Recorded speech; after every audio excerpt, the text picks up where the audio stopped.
오늘의 정치 속풀이를 함께할 두 분을 모셨는데요. 대체불가, 정치권 닭가기, 저격미남, 원칙 앞에 타협 없는 포홍천, 조홍천 전 의원님 나오셨고요. 또 유일무이 정치권 내막을 풀어헤치는 여의도 스포일러 신지호 전 의원님도 함께하겠습니다. 어서 오세요. 어제 저녁에 긴급 브리핑처럼 정부가 공개한 소식인데 론스타라고 하면 많이 들어보셨을 것 같아요. 벌써 한 10년 넘게 우리 정부와 이제 분쟁을 이어오던 미국대 사모펀드인데 론스타와의 국제 투자 분쟁에서 한국 정부가 승소했다. 이 소식을 김민석 총리가 정부 청사에서 발표를 하고 이 소송을 좀 주도했던 법무부가 했었으니까 정성호 장관이 옆에 배석을 한 모습이었는데 김민석 총리가 이렇게 얘기를 하더라고요. 새 정부가 대외 부문에서 거둔 쾌거다. 근데 이게 뭐 저도 기억나는데 한동훈 전 장관 시절에 이거를 뭐 취소 소송 내고 했던 기억이 나가지고 이게 새 정부에서 이룬 쾌거다라고만 할 수 있을까요? 물론 이 정부에서도 노력을 했겠지만. 그러니까 이걸 뭐 법무부 장관이 브리핑한 것도 아니고 굳이 국무총리가 폼 잡고 옆에 법무부 장관 세워놓고 브리핑을 하면서 새 정부가 거둔 쾌거다. 한마디로 양심의 털난 정권이에요. 양심의 털이 났어요. 네, 양심의 털난 정권인데 이게 22년 8월인가요? 네. 당시 한동훈 법무부 장관이 그때 2,800억 원을 한국 정부가 론스타에 배상해야 된다. 그게 판결이 나왔을 때 그 처분 취소 소송을 냈을 때 그 당시에 민주당의 대표 스피커가 누구냐? 송기호 변호사라고 민변의 뭐 국제통상 뭐 위원장을 하고 지금 이재명 대통령실의 경제안보 비서관입니다.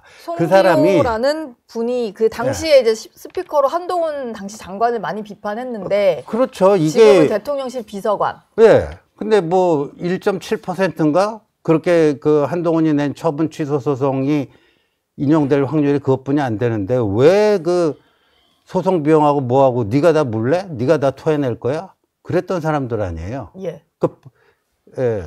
그 바지가락이 잡아당긴 사람들인데 지금 와서 자기들이 거둔 쾌거라고 하니까 어이가 없죠. 그때 보니까 이게 저도 옛날 걸 찾아보니까 송기호 지금 이제 경제안보 비서관이 그 당시에 이 한동훈 전 장관의 어떤 결정을 비판을 하면서 법적 결론이 배상 책임이 없다는 결론이 판정으로 나올 가능성은 제로다. 뭐 이런 표현까지 좀 썼었더라고요.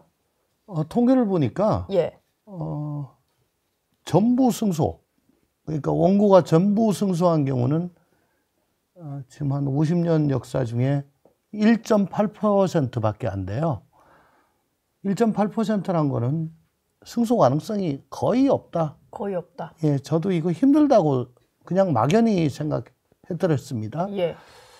근데 그걸 뚫고 어쨌든 해낸 거는 참 대단한 일이고 법무부가 오랜만에 밥값했다.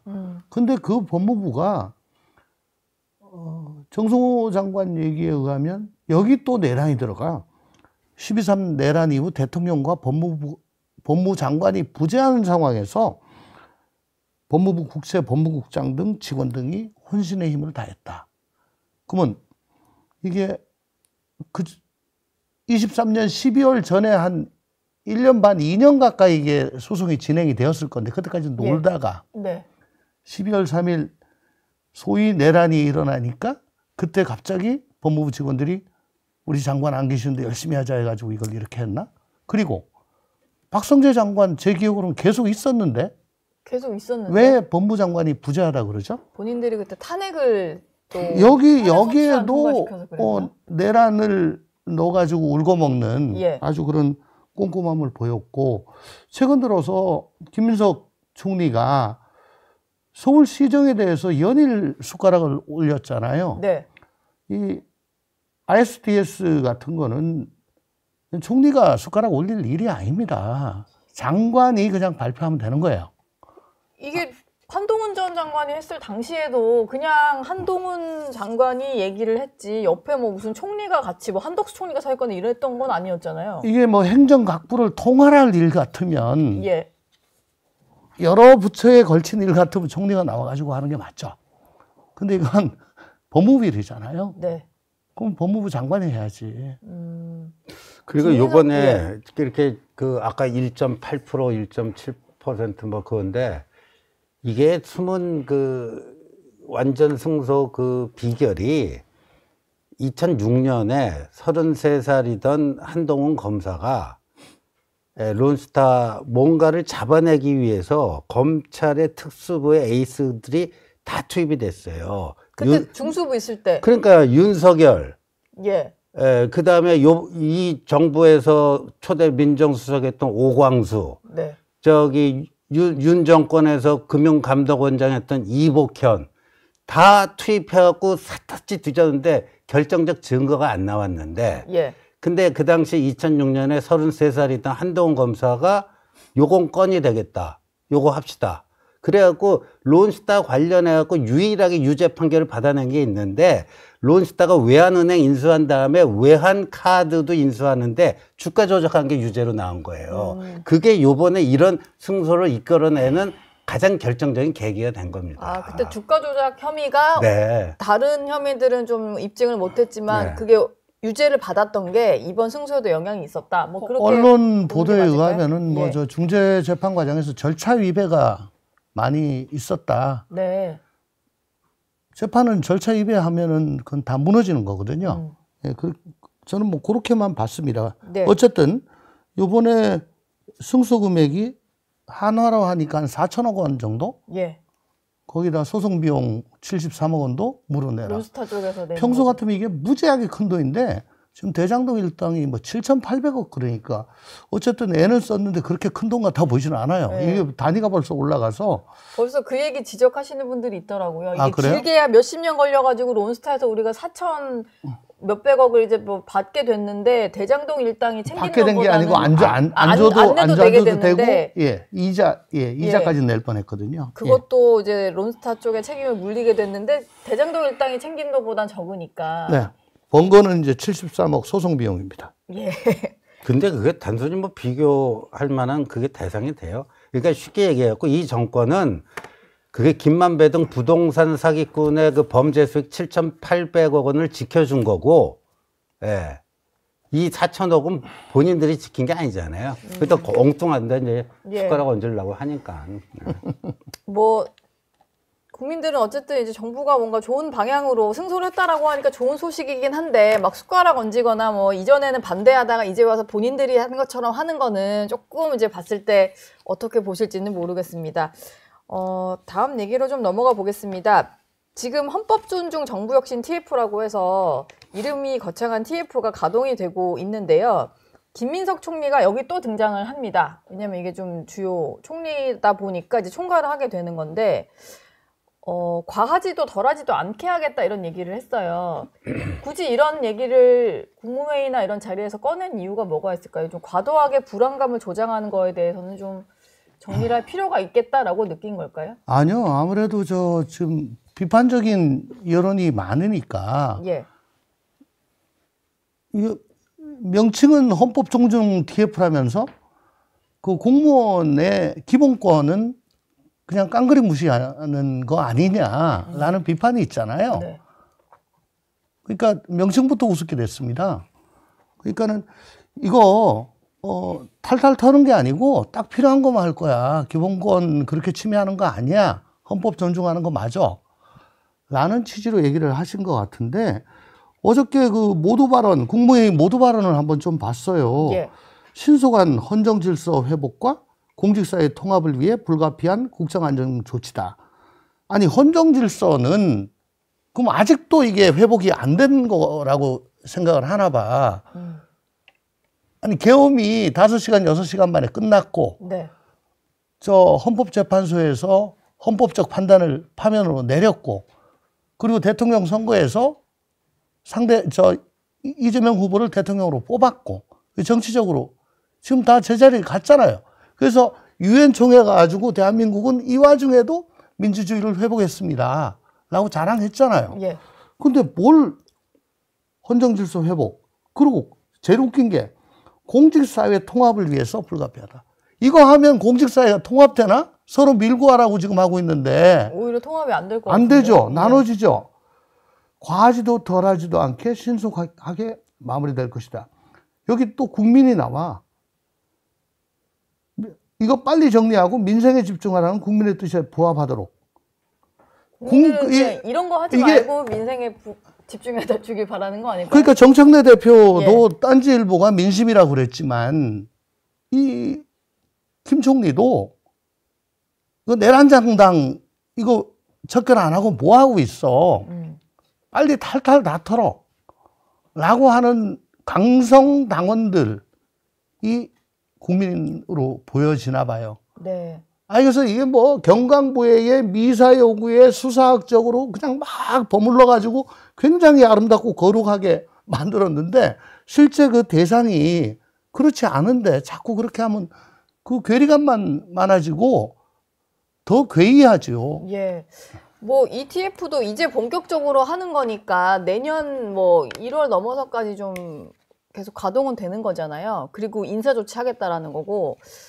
뭐 이것도 그렇고 김민석 총리가 곳곳에서 등장하는데 아까도 잠깐 말씀 주셨지만 이 론스타 건에서도 본인이 브리퍼로 나섰고요. 뭐 헌법 존중 TF가 그렇다 치고 연일 서울시정과 관련된 또 지적을 하고 있습니다. 뭐 종묘 앞에서도 브리핑 뭐 기자회견 했었고 한강버스도 찾았고 얼마 전에 광화문 광장 와가지고 감사의 정원까지도 지적을 했는데 총리까지 나설 일인가라는 지적들은 좀 있는 것 같아요. 어떻게 보셨나요? 뭐 김민석 총리가 여러 번 나섰잖아요. 예. 이 문제에. 거기다가 이제 이 정권의 뭐 상황이라고 일컬어지는 이해찬 뭐 민주평통 수석 부의장까지 뭐 삼풍백화점을 소환해가지고 이거랑 연결시키는 한강버스 사고를 그쵸? 예, 그 억지 논리 뭐 이건데 근데 결론적으로 얘기하면은 총 출동했어요. 오세훈 네. 모든 때리려고. 이슈에. 예, 총 출동한 건데 때리면 때릴수록 오세훈은 커진다. 결론은.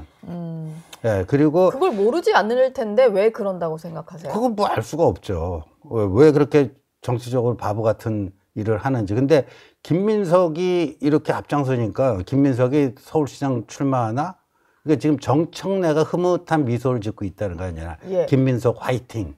아, 왜죠? 왜? 아니 자기는 내년에 지방선거 승리 거둬갖고 2년짜리 당대표 해야 되는데 최대의 경쟁자가 김민석이고 그 김민석이 내년에 서울시장을 뛸 건지 당대표에서 정청래랑 싸울 것인지 이런 건데 요새 오세훈 쪽에 막 힘을 넣으니까 나하고는 아닌 것 같다 해서 조금 흐뭇해한다는 얘기가 있어요. 근데 그런 얘기 있던데 뭐 결국 저러지만 서울시장 나가는 건 아닐 거고 나중에 전당대회도 좀 생각 중이다 이런 얘기가 있는 것 같던데요? 그럼요. 지금 자세히 보시면 이게 뭐 출마를 전제로 해가지고 플레이어로서 뭐 이렇게 얘기를 하는 게 아니고 예.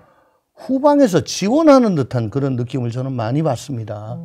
김민석 총리로서도 내년 지방선거에 서울시장 후보로 나섰을 때 과연 그러면 승산이 있냐? 예. 떨어지면 이 난감하거든요.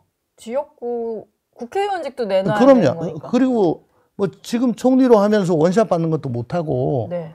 어쨌든 지방선거 말아먹은 사람으로 될 거 아니에요. 예. 그게 불확실하고 또 잘 돼가지고 당선이 된다고 하더라도 지금 저 정청래 대표가 당원 1인 1표 당원 주권 시대 뭐 저걸로 당원 당규 개정한 줄 알고 민주당이 한번 난리가 났었는데 그거 아니라고 덮긴 덮었습니다만 예. 사실상의 대의원제 폐지 그거 예, 추진하다가 결국은 1인 1표로 됩니다. 네. 옛날부터 방향은 그쪽이었어요. 그러면 이 자기가 서울시장으로 그 일을 하게 되면은 임기가 일단 대선하고 안 맞잖아요.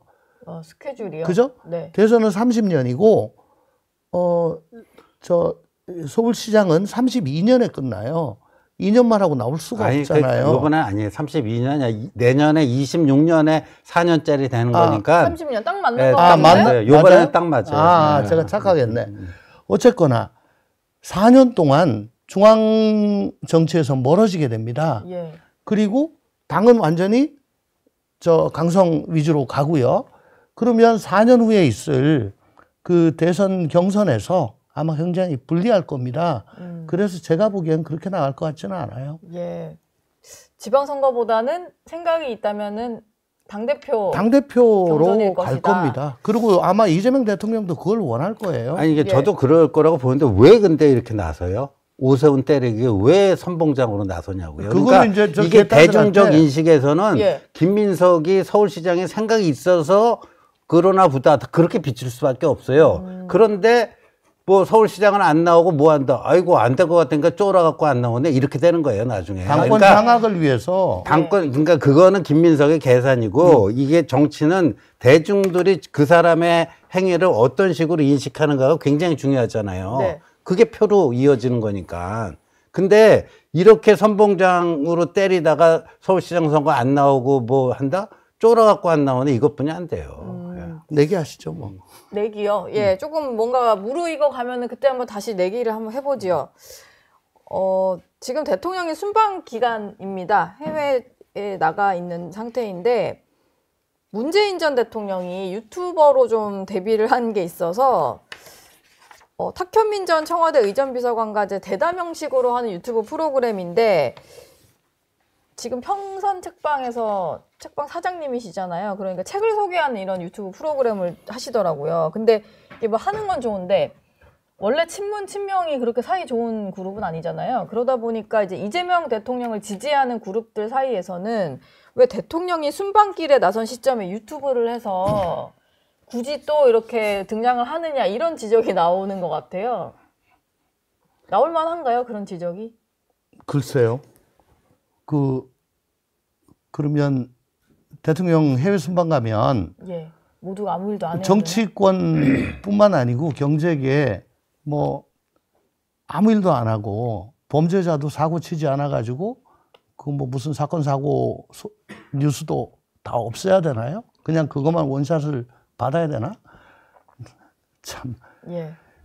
괜한 트집이다 이런 생각이시군요. 무슨 저 북조선 같은 말씀을 하신지 내가 모르겠는데 지금 친명 친문이 이 대립을 세게 하기 시작한 게 이제 정청래 대표가 들어오고 난 다음일 거예요. 예. 저 뭐야 저거 이인자가 대통령 원샷밖에 도와주지 그때마다 옆에서 꽹가리 치고 소란스럽게 해가지고 시선 분산시키고 그래서 그때부터 막 벌어지기 시작했는데 정청래 지지자 쪽을 향해서 이재명 지지자들은 클단이라고 그런다고요. 클단 그런다 그래요. 클리앙하고 딴지일보 게시판 예. 저 클단들 네. 거기가 본거지고 그래서 덩달아서 김어준 총수까지 저희 정청래 뒷배다라고 뭐 비난을 하고 있는데 굉장히 단어가 좀 강합니다. 예. 예. 이에 비해서 정청래 지지자들은 어쨌든 취임한 지 얼마 안 된 대통령이니까 뭐 그렇게 대놓고 비난은 안 하는데 양비론 쪽으로 가고 이간질 시키는 세력이 있다. 뭐 이런 쪽으로 지금 나가는 것 같아요. 근데 요거 세월이 지나면 지날수록 점점 더 벌어질 겁니다. 친노 친문이 위주가 돼가지고 거기다 호남 쪽이 위주가 돼서 정청래 지지 세력으로 지금 돼 있거든요. 네. 이재명 지지 세력은 성남이나 경기 뭐 이쪽 원래 위주고. 민주당 기준으로 봤을 때는 좀 비주류였잖아요. 그렇죠. 뭐 송가혁 네.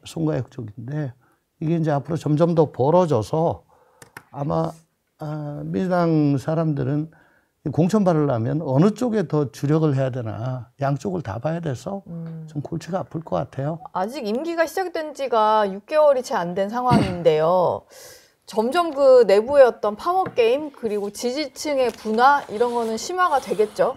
그러니까 아까도 말씀드렸지만 이 정치는 그 정치인 행위자의 의도보다도 예. 그게 대중들에게 어떻게 인식이 되고 대중적으로 어떤 파급 효과를 내는가가 더 중요하잖아요. 근데 뭐 문재인 전 대통령이 뭐 선한 의도로 유튜브를 시작했을 수 있어요. 예.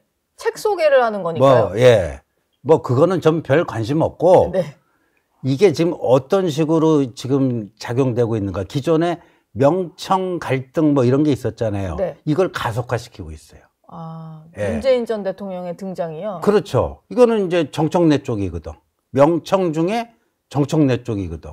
그래서 그 이재명 지지자들 개딸들은 뭐 그 평산 책방도 성괴 책방인가? 뭐 문재인 대통령 쌍꺼풀 수술했는데 성형 괴물이다 해서 성괴 그런 책방 뭐 이렇게 표현까지 불러요. 쓰고, 예. 그러니까 이게 오히려 명청 갈등 대전을 더 가속화시키는 쪽으로 작용하고 있다.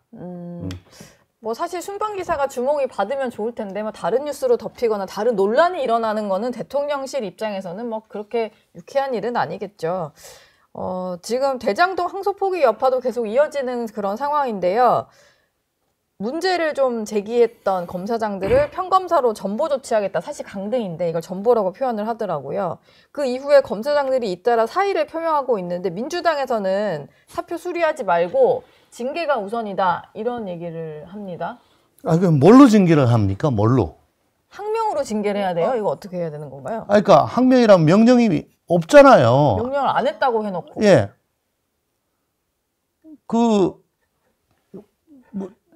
검찰 내부 게시판에 뭐 같이 글을 올린 검사장, 뭐 지청장, 또 평검사들 요구가 이게 도저히 업무 처리가 이게 항소 포기해서는 안 되는 일 같은데 예.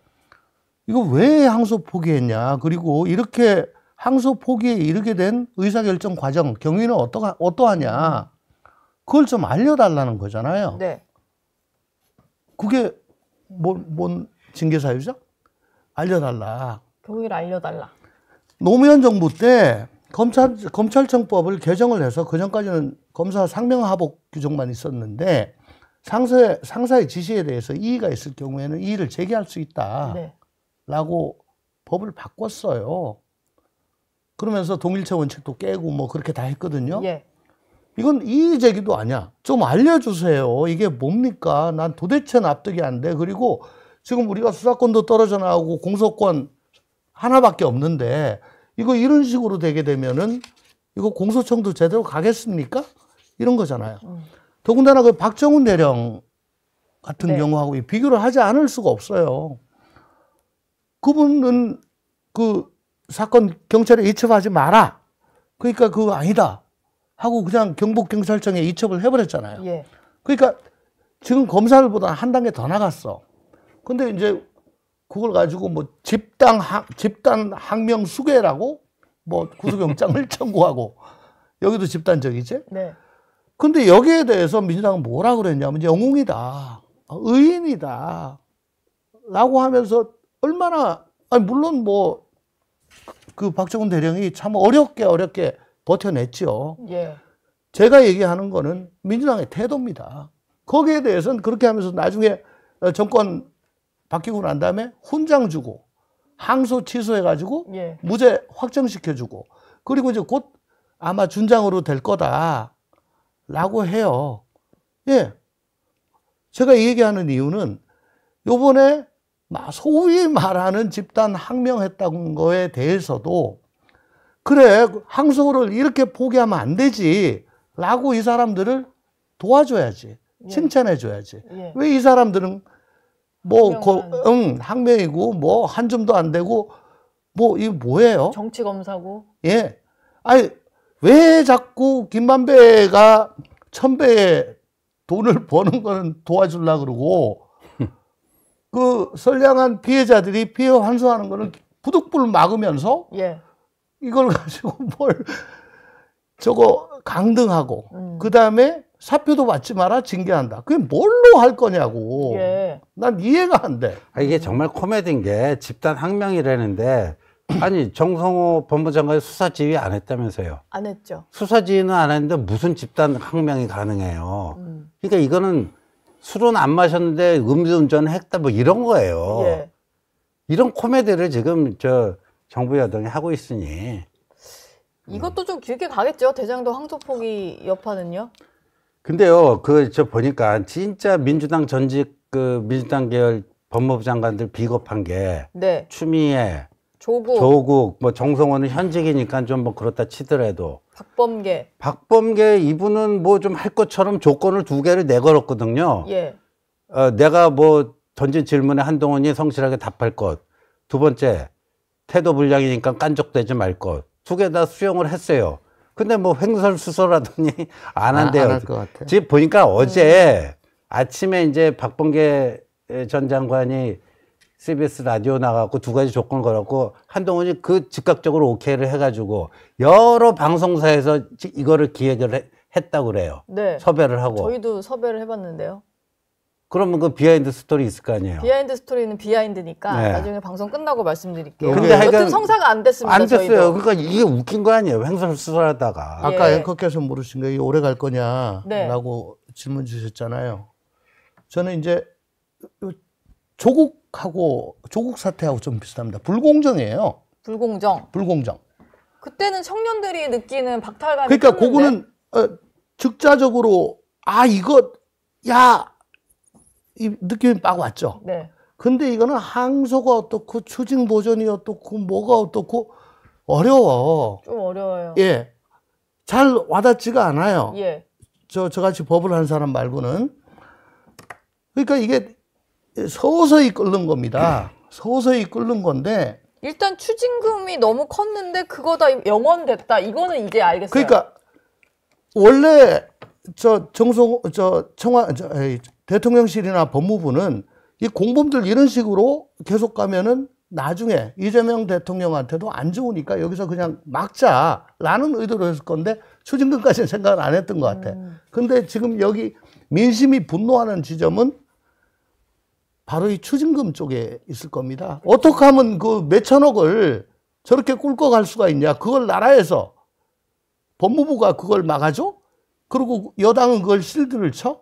그 예전에 총리 청문회 때 나왔던 배추 투자도 되게 신박해서 네, 네. 사람들이 나도 하고 싶다 막 이럴 정도였거든요. 근데 이것도 20배나 뻥튀기가 되는 어떤 투자가 있는 줄 알았으면은 2,000배. 저도 헷갈렸네요. 2,000배가 뻥튀기 되는 투자를 지금 하고 그 범죄 수익으로 추정이 된다는 건데 정부가 포기해버리는 바람에 그대로 이제 그러니까 본인들 재산이 되는 거니까. 이게 하루에 그냥 은행에 맡겨놔도 이자가 아마 몇백만 원, 몇천만 원 될 겁니다. 이렇게 이제 계속 변형돼 가지고 나올 거예요. 예. 만배가 아버지 뜻을 잘 못 받았어. 만배를 튀겨야 되는데 2,000배밖에 못 튀겼잖아. 그리고 만석은 만배하고 어떤 관계인지 모르겠는데 여기도 만석군으로서.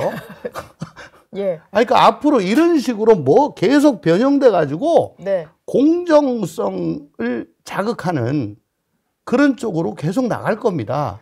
그러면 공정. 이거 두고 부담으로 남을 거예요. 이게 복잡하지 않아요. 예. 부동산 사기꾼 김만배 일당의 범죄 수익 7,800억 원을 정부가 지켜준 거예요. 정부가 지켜줬다. 네. 그리고 민주당은 검찰이 추정한 금액보다 훨씬 적은 액수를 네. 계속 얘기를 하고 있는데 네. 그건 일부의 피해만 산정한 그러니까 금액인 거고. 그렇죠. 우리가 김만배다 딱 이거예요. 이 정권은. 예, 우리가 김만배다. 마지막으로 이 얘기도 좀 짚고 넘어가야 될 것 같은데 어제 또 김병기 원내대표의 휴대전화 문자 메시지가 찍히면서 알려진 사실인데요.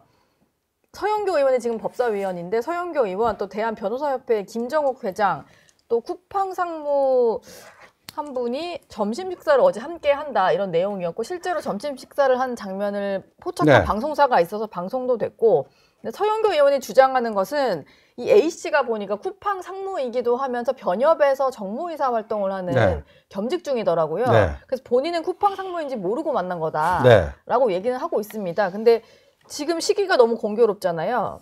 쿠팡의 그 수사와 관련해서 외압 사건이 있고 그게 상설특검이 임명된 지 하루 만에 벌어진 일이어서 제 촉으로는 서영교 의원이 99.9% 거짓말하는 거예요. 왜냐하면은 예.